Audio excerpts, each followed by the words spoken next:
In the early 20th century, Brazil received significant immigration from Japan. By 1940, nearly 200,000 Japanese immigrants had arrived seeking a better life.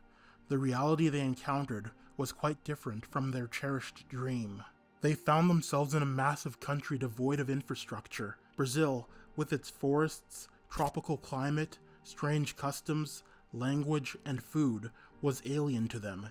Even worse, they were subjected to harsh working conditions on coffee and cotton plantations. Ikuta Mizobe was one of these migrants. In 1927, he arrived with his wife Koto and 4 of his children, Miyuki, Aiko, Tadayuki, and Takayuki. He had sacrificed his job as a registrar in Yamaguchi for the promised land of Brazil, where green turned to gold, as the saying went. Mizobe worked hard and saved up until he was able to afford to buy a plot of land of his own, and after a few more years of work, he was offered a job as the managing director of the agricultural cooperative of Bastos in 1940, likely because of his previous administrative experience. The Japanese self-segregated and were viewed with distrust by many other Brazilians. They were hard-working, but aloof, and showed little interest in learning the Portuguese language. The problem got worse when World War II broke out in 1939. 3 years later, Brazilian merchant ships were sunk by German submarines in the Atlantic.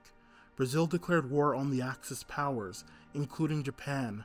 Diplomatic relations with Japan were broken off, and immigrants were banned.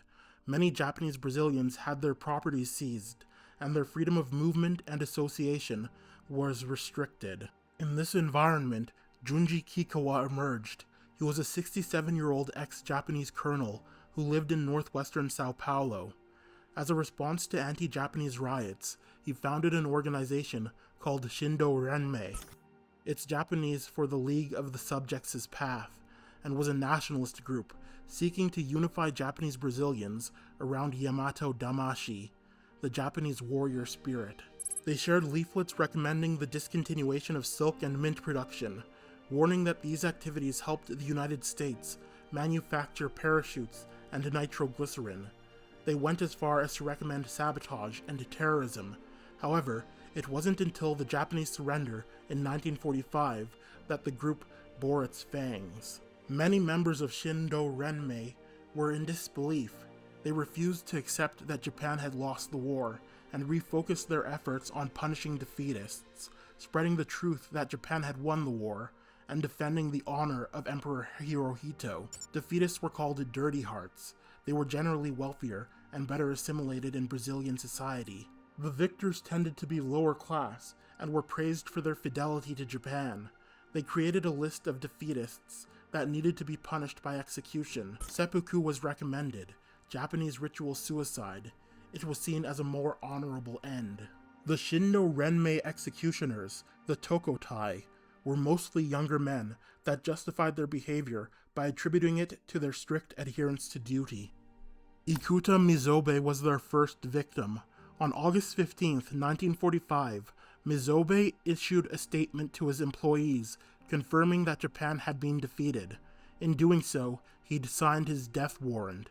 At dawn on March 7, 1946, he was murdered at his home, shot in the back as he left the bathroom. In the days that followed, there were attacks against the industrialist Nomura and Furuya, a former diplomat in Rio de Janeiro.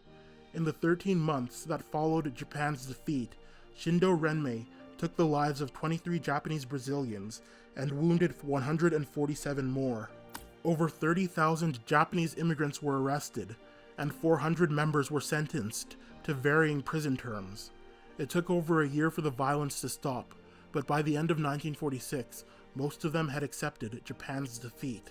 Thank you for watching. If you enjoyed this video, please like, share, comment, and subscribe. Have a nice day.